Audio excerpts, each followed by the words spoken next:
what better way for the diamond sector to be able to respond to those kinds of concerns and those kinds of policy interventions? So whether it's Russia or terrorism or China in the future, being able to have traceability all the way through the supply chain in blockchain-enabled technology, like information and sunshine and transparency, is going to be what that sector needs. Welcome to another episode of Public Key. In this episode, we cover conflict diamonds, sanctions evasion, and the evolution of organized crime in digital assets with Brad Brooks-Rubin, partner at Arcturus PLLC. Brad shares his extensive experience working at the intersection of policy, financial crime, and international illicit finance to walk the audience through discussions on complex jurisdictions, sanctions, and innovative solutions using blockchain technology. He brings light to critical issues surrounding sanctions compliance, how organized crime is exploiting digital assets in emerging markets where crypto adoption is on the rise. So much happening in the US, we also discuss what role policy plays on the global stage, the challenges of sanctions enforcement, and the potential of blockchain in disrupting illicit financial ecosystems. Before we jump into the episode, did you miss out on our flagship event, Links, which took place in the heart of New York City? Don't stress, Chainalysis provides you exclusive access to the free Links virtual event. You'll hear from leaders from Tether, Solana Foundation, finance, and law enforcement agencies around the world. The lineup includes sessions like Unraveling the FTX Collapse and US Presidential Crypto Priorities, and much more. Head down to the show notes to register and secure your spot to our virtual event. Now, on to the episode. Welcome to the pod, Brad. Thank you so much for having me, Eitan. Really appreciate it. Before we jump in, why don't you tell us a little bit, what is Arcturus and what are you working on there? Sure. Arcturus is a small sanctions, anti-money laundering boutique law firm. Started a few years ago by two partners, Michael Mosier and Clay Porter. We're now up to 11 people total, 7 partners, 2 of counsel, 2 paralegals. And I am working, kind of carrying forward what I've been doing throughout my whole career, which is really trying to work at the intersection of policy, financial crime, responsible business and human rights. So that's everything from straight ahead sanctions compliance for a range of clients across a variety of sectors, including in the crypto space, trying to understand, how they can navigate in complex jurisdictions, when they need to report to OFAC based on their potential exposure to sanctioned jurisdictions, working on licensing, enforcement matters. I'm doing a lot of work with companies in the gold and kind of natural resources sector, again, a mix of kind of compliance and strategy. And then last, doing a lot with civil society. I had a background in civil society before going back into government, working with civil society on everything from the recent International Criminal Court sanctions that were imposed to helping NGOs work in, again, complex jurisdictions like Iran, like Syria, and how they can navigate sanctions compliance. We at Arcturus, for example, have done a range of work with NGOs connected to Iran to help them figure out how to be compliant, but also, again, think about new ways to be able to work, including working through crypto. Awesome. Thank you for that. So you kind of touched on this a little. It would be great to learn a little about kind of your professional origins and how you first encountered digital assets. Where were you in your career when you first came across cryptocurrency?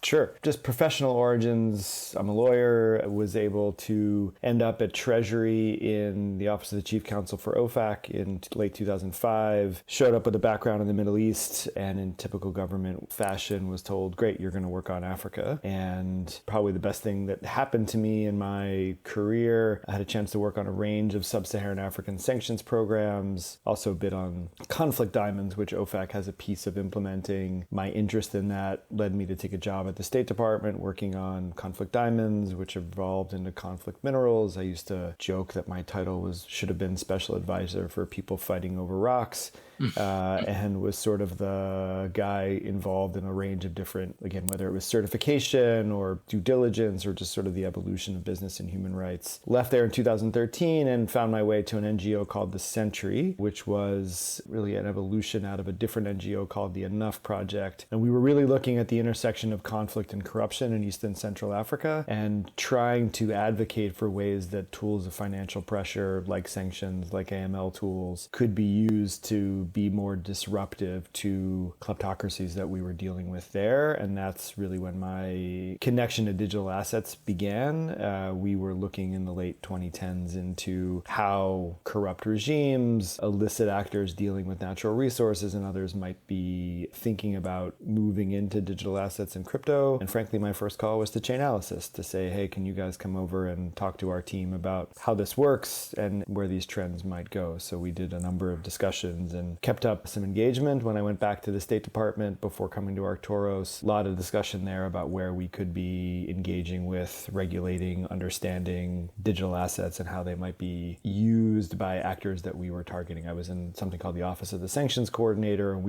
our job was to think about where can sanctions policy and strategy be more effective, and to do things like think about where are potentially sanctioned and illicit actors using crypto and how can we use sanctions effectively for that. Awesome. Quite a lot of different angles to look at this problem set from. So you mentioned corruption and anti-corruption. I mean, it seems like a lot of the problem sets you've looked at, from state to treasury, certainly this working at the Sentry, have dealt with corrupt institutions, co-optation, elite power politics, state capture, and the like. How do you see crypto fitting into the puzzle? I mean, I've read Panama Papers. You read the Obermeyer. They're not brothers. They're both Obermeyers. But you read some of this work and kind of body of investigative journalistic reporting. Crypto is around. What are we missing, and kind of how do you see it fitting into some of these larger money laundering and financial crime typologies? Yeah, I mean, it's an important question. And in the world that I've been in, mainly sub-Saharan Africa, Myanmar, jurisdictions that frankly get less attention are also in many ways less connected to the traditional financial system, but as a result, also more easily overlooked. My experience with it is still at fairly basic levels, that we haven't seen the super complex schemes involving digital assets in those jurisdictions yet. It's more using crypto to make payments for illicitly obtained goods and, using crypto as a means of integration for proceeds that were obtained illicitly. So it's still the Chainalysis report, notes for things like wildlife trafficking, that it's still, crypto is sort of used in a fairly straightforward means, probably because those actors are thinking, well, no one's really looking here and it's easier, and there has been pressure within the traditional financial system around wildlife trafficking, so let's go there and it'll be easier. That is my experience so far, anyway, with how digital assets are working with corrupt actors in sub-Saharan Africa, for example. I mean, when I was at the Century, we were often astounded at how just basic the corruption, the means of moving proceeds were. We did a report in 2016 about South Sudan where, a general was literally going into a bank in Kenya and writing checks to self for $100,000 when he had, a salary of 30, and just, if you don't have to make it more complicated, why would you? And I think as we've seen some pushback and mainly frankly de-risking out of jurisdictions like that in the traditional finance sector, my sense is actors are moving more into crypto, but still doing it in a pretty straightforward way because they just don't think anyone's looking. And that's, to me, what we're missing is really understanding the typologies and the sectors through which money is being stolen, and then doing the looking in crypto for it, but not over complicating it yet. Certainly. I mean, that's an area of great interest for us. And in our 2025 crypto crime report, in the organized crime section, we have this example that you mentioned about IWT, about illicit wildlife trafficking. And our take is that there's more there than meets the eye, and figuring out kind of what's going on at the lower level, whether it's for individual payments or one transaction, can often lead the way investigatively to more complex or more deliberately obfuscated parts of the network that have kind of more of a strategic so what, either in a disruptive kind of conversation or policy-wise, but we're certainly reading from the same sheet of music, I think. Yeah, I mean, I'm on the board, I think we are. In addition to Arcturus, I'm lucky enough to be on the board of something called the Wildlife Justice Commission, which is an organization that really does innovative work to try to disrupt, the high-level traffickers, the sort of kingpins of international wildlife trafficking, using a lot of former intel folks, law enforcement folks, high-level analysis. And way beyond the world of Tiger King. Way beyond the world of Tiger King.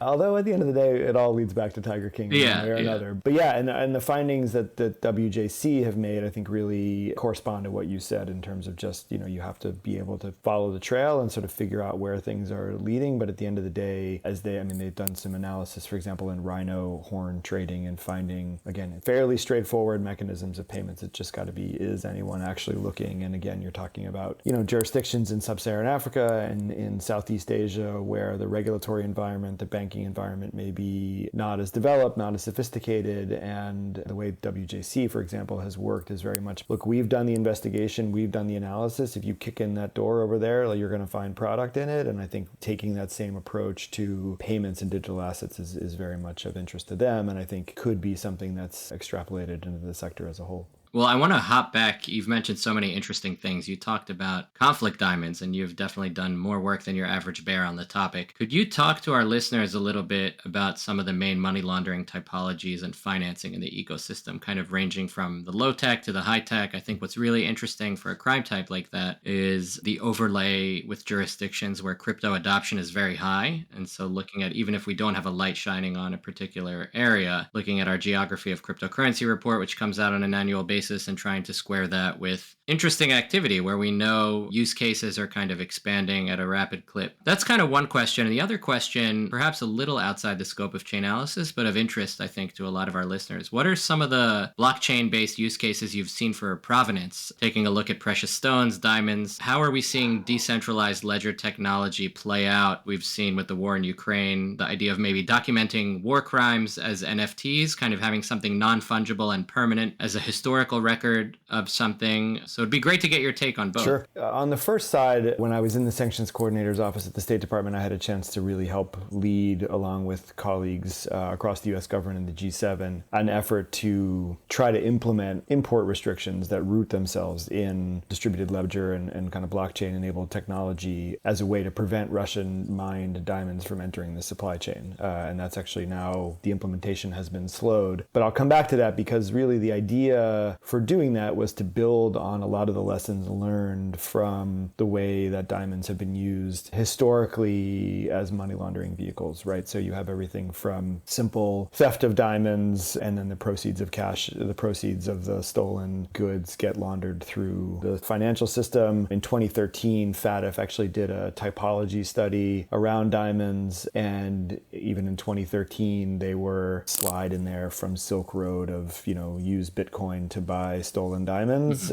So kind of early days in that world.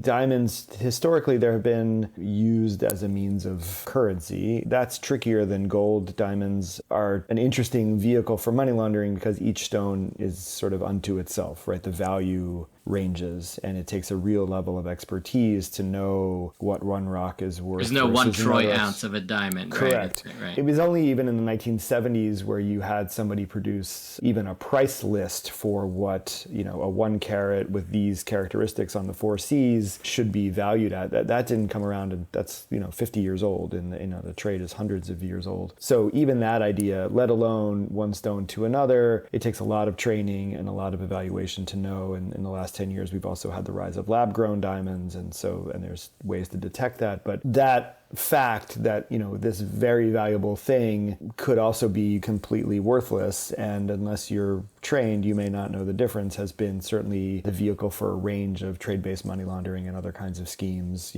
both to hide value by over-invoicing, by under-invoicing, depending on the way you want to roll. And then, simply for currency purposes, again, because the value of diamonds has been so volatile, certainly in the last few years, we see it less a means of currency than, say, it was 20 years ago when the conflict diamonds problem originally came out, and you had people in Angola and Sierra Leone, Liberia, and the DRC using diamonds to buy weapons. That happens less because, frankly, the value of diamonds it's complicated, but is diminishing in some degrees. So there have been lots of efforts in the last 25 years to develop provenance and other kinds of approaches. The Kimberley process is one. I was the U.S. representative to that for 4.5 years, which was meant to be a certification system where every country that's part of the global trade would issue a certificate saying our diamond is conflict-free, and you would sort of allow it to kind of work within the supply chain. That has proved challenging in implementation for a lot of reasons. That's a whole nother podcast probably. Yeah, maybe for our next conversation. Next conversation. But all that to say that really it became clear that paper-based certification isn't enough. And because diamonds actually enable, on one hand, each one is individual, it makes coming up with a value hard. On the other hand, traceability is possible because even if you're going to cut off bits of the stone when it goes from rough to polished, it's not going into a vat to make a big, like gold is going to get refined and you're going to end up with a bar and who knows where it all came from. A diamond is a diamond is a diamond. Within the G7, as we looked at initial sanctions put in place on Alrosa, which is the Russian diamond mining company, and Russian diamonds more generally, we started learning that there were a lot of technologies in the diamond sector where they were tracking, and it happens in two ways. One is you can take an image of a diamond, essentially an MRI of a diamond when it's rough, and you can track it all the way through the supply chain and kind of map it at each stage. You have to use algorithms to decide how this one that came out of the factory, is that really the same one that was originally rough, but you can map that. And then there are more common blockchain enabled documentation systems where you're just kind of document the paper trail. So the G7,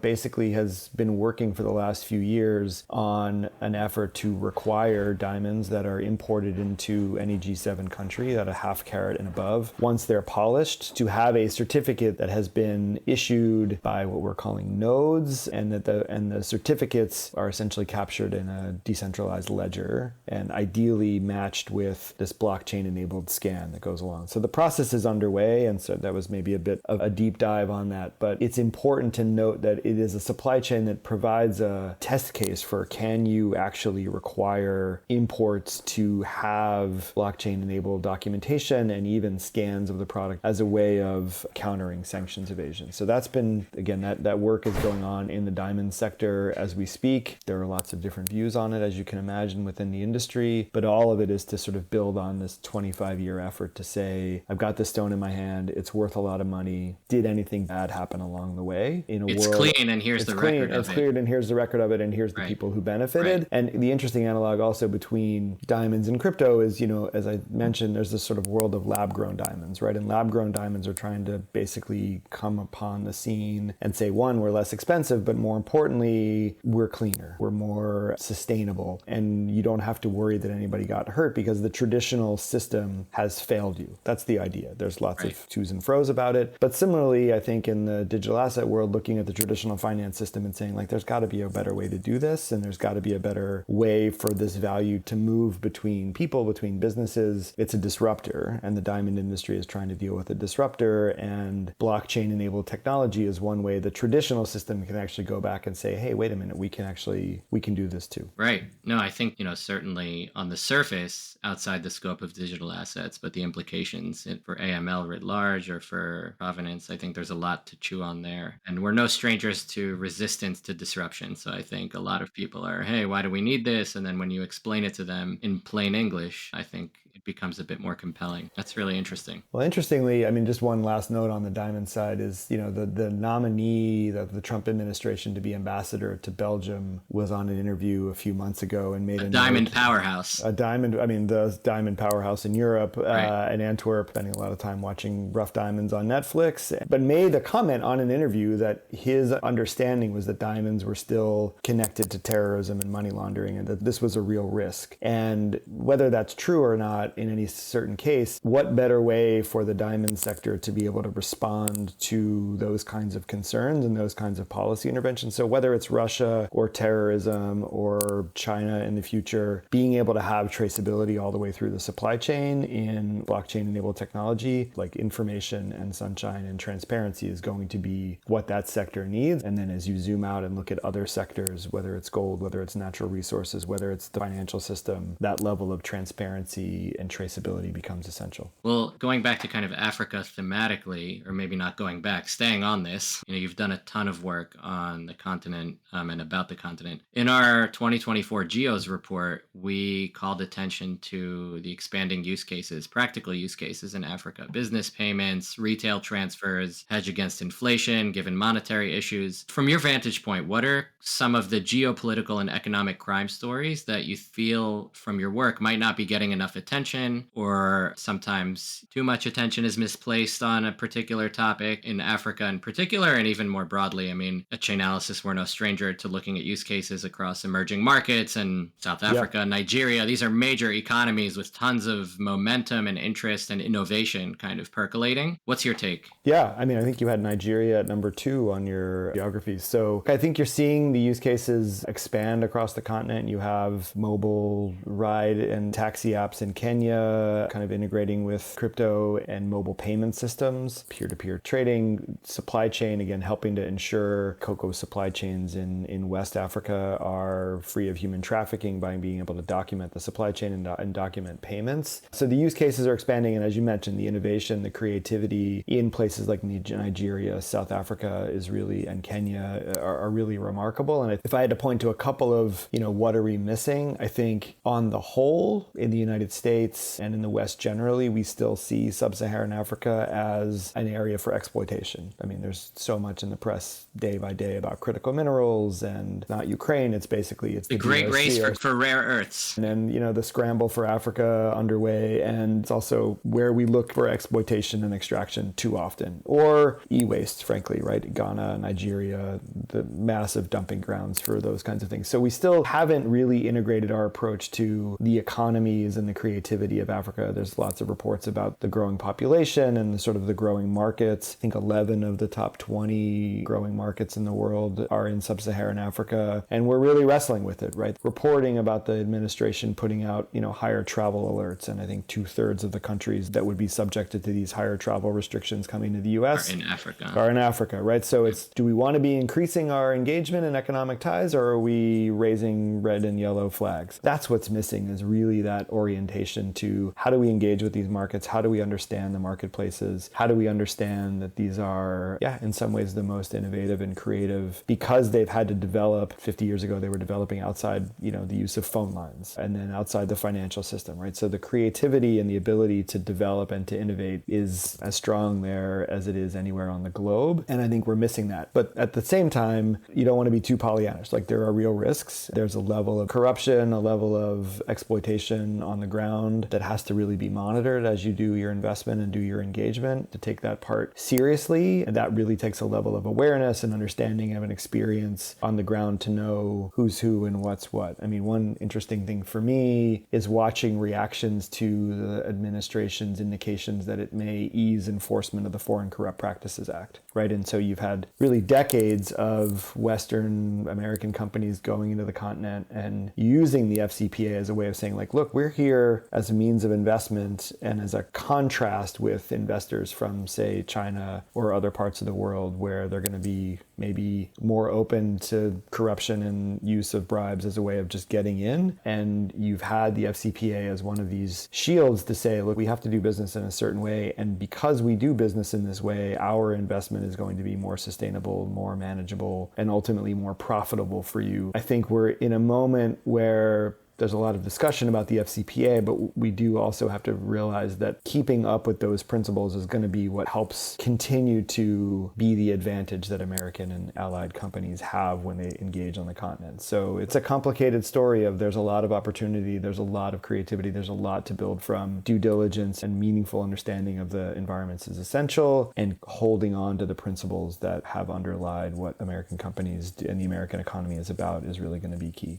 I'm glad that's not my job, my pay description, right? Unlocking opportunity while protecting responsible innovation. I mean, someone has to do it, but these things are frequently at odds in a lot of different markets. I mean, that's what we're here to do at Arcturus, and there's a lot to be done on that. It takes time, and we're in a world where due diligence often just means a checkbox thing. And I think in understanding these economies, and especially digital assets in these economies, like, you can't do that with, here's my checkbox checklist of, all right, I've done due diligence, everything's going to be fine. So and I think even more broadly with our own research on some of these fascinating use cases in the global south and kind of other markets, it reminds me of the policies when you buy a new phone or new tech. You go, scroll down to the bottom, I acknowledge, right, click, but like, hey, read about this. It's actually very fascinating, and there are a lot of implications. I mean, there's interesting integrations, lots of central bank pilots, and good ideas are being thought and implemented elsewhere. And I think taking that global approach is something we're very keen to do at Chainalysis. So you're reporting thing, I think, is exactly right. Like really showing the nuance of like, there's lots of opportunity and there's lots of interesting innovations. Here's where they can go wrong, and you just need to keep your eyes open, like in any other situation. Sounds like we're in agreement. I mean, a few weeks ago, we published our annual crypto crime report, and one of the key findings in that report was that on-chain crime is rapidly not only professionalizing, but diversifying across every crime type almost, way beyond just,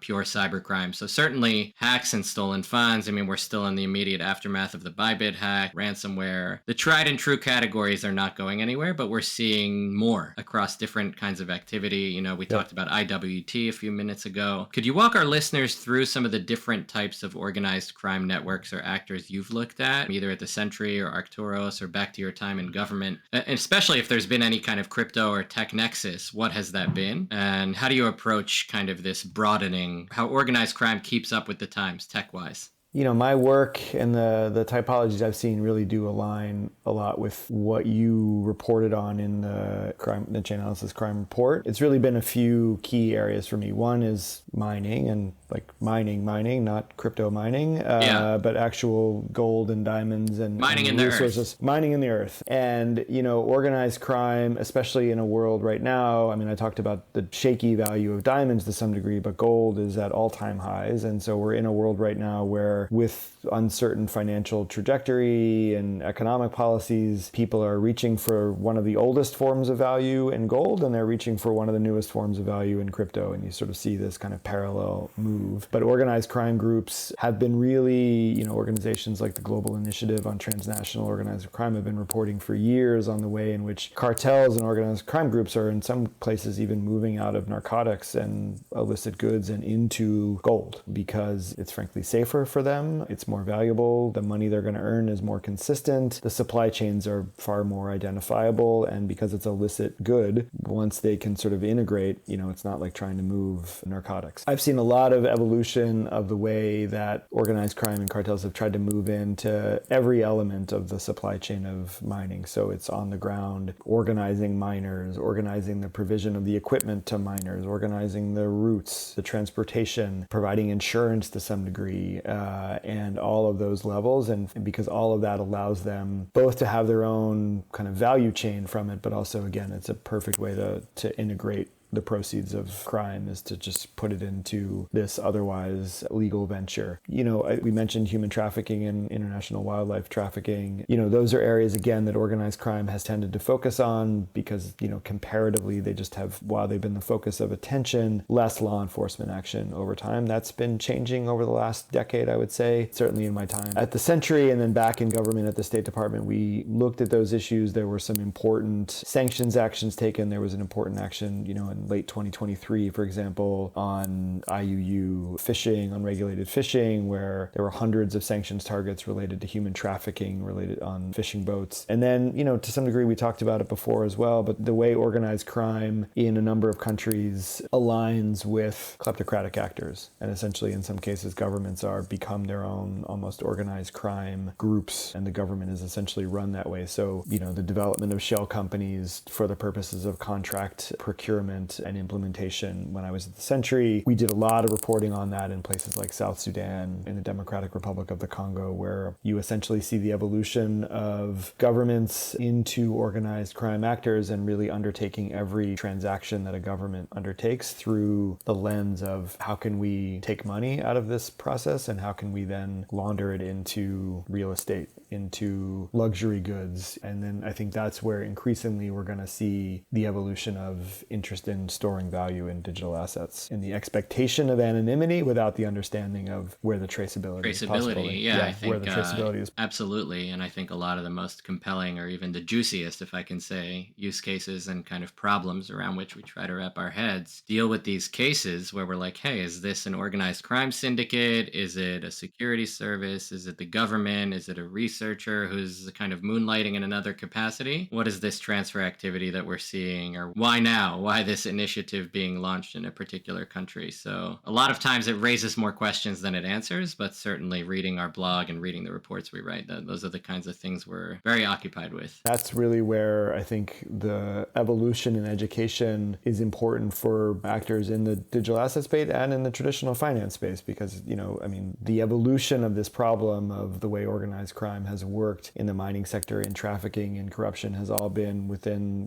the traditional finance and kind of fiat currency systems, and, with mixed at best results, I would say, in terms of really figuring out how do we identify these issues and work to eliminate them. One thing when I was at the Century, and also we did some of this when I was at State, and certainly it's a lot of what we do as client service at Arcturus, but one thing at the Century we did was organize banking roundtables and sort of we would publish our reports, but then we would have a bigger dossier of information and just take it to banks and say, look, we know you don't have the ability to track every single payment, especially to global correspondent banks, to be able to say, look, this is some of what's passing through your respondent banks. We don't want you to de-risk them entirely. Don't shut them off, but understand what's happening in this situation more effectively. Their ability to see any particular transaction was next to zero. And again, that's where on the crypto side, being able to have that traceability and be able to ask those questions, what is that? Where is that going? Allows, I think, everybody to learn how these patterns work, because I think we did a good job at the Century in identifying a number of different typologies, but I'm sure we barely scratched the surface of what was really going on in any given place.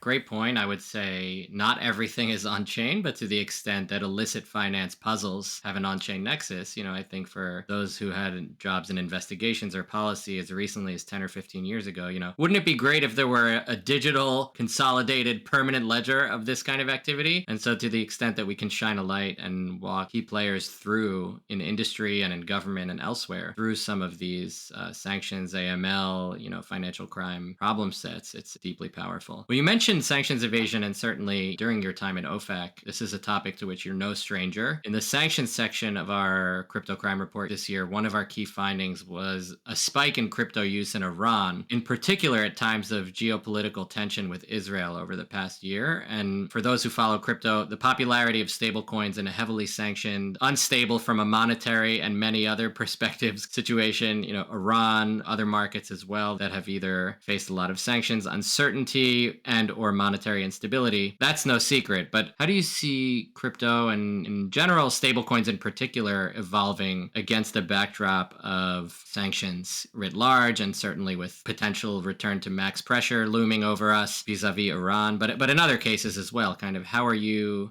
gearing up for this conversation at Arcturus? It's two sides, right? It's sort of the uncertainty that you mentioned that drives, that obviously drives interest in stablecoins and digital assets, writ large. And we're moving into a period where just policy in general is way more uncertain, right? It's true in any administration, but certainly regardless of your view on whether the Trump administration is doing the right thing or the wrong thing vis-a-vis Russia, vis-a-vis China, vis-a-vis Iran, one thing that's clear is that what's happening day by day is uncertain. And with tariffs and other economic policy changes, obviously the value of the dollar and the value of all currencies becomes so much more volatile. And I think the interest in other forms of value will continue. And obviously from a sanctions evasion perspective, because of the ability to avoid what banks are looking at, but just in general as a kind of a human response. And again, same with gold, as I mentioned before. The flip side, so, we're trying to get our arms around where could sanctions be expanding, what will that look like, and what will the payment structures look like in markets, in what additional maximum pressure could look like. It's hard to know how much more maximum we can be with respect to Iran, but right. I'm sure they'll find something. And then obviously, I think the important thing is not just like looking at Iran itself, but Iran's financial ties. There was obviously a summit in the last few days between Iran, China, and Russia. So understanding where its exposure and